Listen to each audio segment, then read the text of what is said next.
السلام علیکم، ساجد علی امیر۔ پچھلے لیکچر میں نے بتایا تھا کہ وتیقہ کو باقاعدہ طور پر پیش کیا جائے گا۔ اس سلسلے کی پہلی ویڈیو جو ہے وہ آج پیش کی جاتی ہے۔ ارسطو نے شاعری کا ایک افاقی نظریہ پیش کیا تھا جس کی بنیاد انہوں نے نقل پر رکھی۔ نقل فن جمالیات کی ایک بنیادی اصطلاح ہے جس کا اطلاق ارسطو نے شاعری پر کیا ہے۔ ارسطو کے نزدیک ایپک، ٹریجک، کامیڈی، غنائی اور ہر قسم کی شاعری جو ان کے میں پائی جاتی تھی سب کی سب نقل ہے۔ ارسطو ان میں فرق 3 حوالوں سے کرتے ہیں۔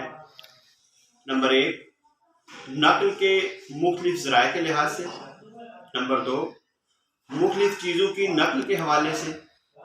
اور نمبر 3، نقل کے مختلف طریقوں کے حوالے سے ارسطو جو ہے ان میں فرق کرتے ہیں۔ شکریہ۔